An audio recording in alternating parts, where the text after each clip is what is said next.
বাগান সজ্জায় কাটামুকুট ইউফোরবিয়া মিলি।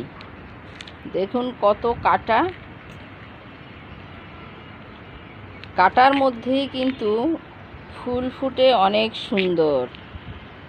এই ছোট ছোট ফুলগুলো হচ্ছে মিনি কাটামুকুট। এটা লাল মিনি কাটামুকুট, আর এটাকে বলে চিত্রা কাটামুকুট। এটার কাণ্ড অনেক মোটা, আর এর ফুলগুলো হচ্ছে বিভিন্ন সময়ে রঙের পরিবর্তন হয়, কালার চেঞ্জিং কাটামুকুট। এইখানে সেম গাছেরই ডাল থেকে,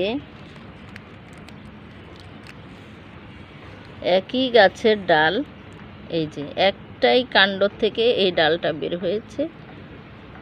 এইখানে দেখেন কি ফুলটা ফুটেছে, একটু হালকা সবুজ গোলাপি আভা। আবার এই গাছেরই ডাল থেকে লাগানো এইটা আরেকটা কালার, গোলাপি ভাব আছে। এটা একটু গাঢ় গোলাপি।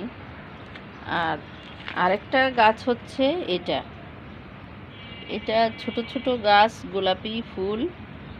এটা আরও বেশি করে যখন ফুটবে তখন দেখা যাবে যে এটা লাইনে লাইনে সাজানো থাকে। এই ফুলটার বৈশিষ্ট্য গুচ্ছ লাইনে লাইনে সাজানো। এটা কিন্তু অত বেশি সাজানো না, কিন্তু এটা একেবারে সাজানো থাকে। এই রকমের আরও গাছ আছে, যেমন একটা হচ্ছে লাল আর একটা হলুদ। হলুদটা এখনও ফুটেনি, লালটা ফুটতে শুরু করেছে। এই যে এরকম ডান দিকে তিনটা আছে, বাম দিকে তিনটা, চারটা, তারপরে এইভাবে লাইনে লাইনে ফুলগুলো ফুটবে। এইখানে দেখেন আছে কলিটা, এই কলিটা দেখলে বোঝা যাবে যে কত সুন্দর করে লাইন ধরে সাজানো ফুলগুলো। এইভাবে লাইন ধরে সাজানো ফুটবে। এটা লাল, হলুদ, গোলাপি, তিন কালার আছে।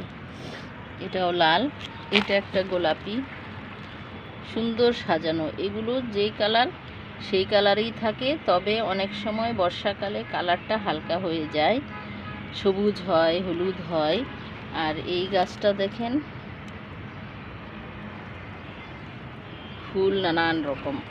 এই ফুলগুলো কখনো গোলাপি হয়, কখনো হালকা গোলাপি হয়, কখনো লাল হয়, আবার কখনো দেখা যায় বর্ষাকালে সবুজ হয়ে যায়। ছায়াতে থাকলে বর্ষাকালে সবুজ হয়ে যায়, হালকা কালার হয়ে যায়। এই কাটামুকুট কিন্তু ডাল থেকে বংশবিস্তার হয়, আর এটাতে পানি কম লাগে, এর বিশেষ কোনো পরিচর্যা লাগে না, মাঝে মাঝে খেয়াল করে পানি দিলেই হয়। তবে এটার বেশি পানি দিলে কিন্তু এই গাছ মরে যায়।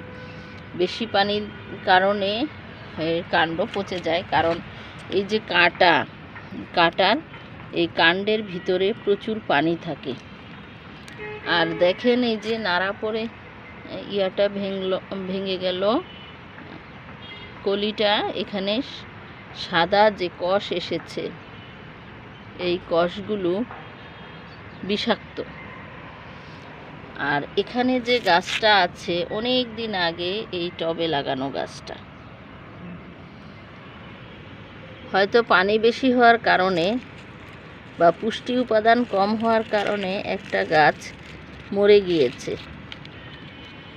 দেখেন এর ভিতরে একেবারেই ফাঁপা, শুধু কাঁটাগুলো আর খোসাটা দেখা যায়। তো এই যে গাছটা, এই গাছটাকে আবার রিপোর্টিং করতে হবে, নিশ্চয়ই এর পুষ্টি উপাদান কমে গিয়েছে। আর এই যে আমরুল শাক, টকপাতা আমরুল শাক এর মধ্যে বাসা করেছে। এই গাছটা মোটামুটি, আমরুল গাছটা হচ্ছে একটা আগ্রাসী উদ্ভিদ, সর্বত্র জন্মায়। তো এরকম মাঝে মাঝে আগাছা দমন করতে হবে আর রিপোর্টিং করে দিতে হবে। যদি দেখা যায় বেশি বাড়ে না তখন, বা মরতে শুরু করেছে, তখন রিপোর্টিং করে দিতে হবে। এই গাছ দেখেন কত ছোট জায়গার মধ্যে কত বেশি হয়েছে, অনেক বাড়ে। তবে প্রথম চারা করার সময় আমার অনেক সমস্যা হয়েছে, বারবার পচে যেত। শুকনো রেখে রেখে আমি যখন একবার চারা করেছি, এখন ক্রমেই শুধু বেড়ে যাচ্ছে। আমার কাছে 6 রকমের কাটা মুকুট আছে। তো আপনারা কাটা মুকুট যদি বাগানে লাগান, বাগানের সৌন্দর্য বৃদ্ধি হবে। এই কাটা মুকুট দেখতে আসলে সুন্দর, যদিও কাটা থাকে। এখানে দেখেন ডাল বের হবে, ডাল বের হবে। এই যে সুন্দর করে করে স্পোর বের হচ্ছে, কুচি পাতাও তার মাঝে বের হচ্ছে। এখান থেকে ডাল হবে।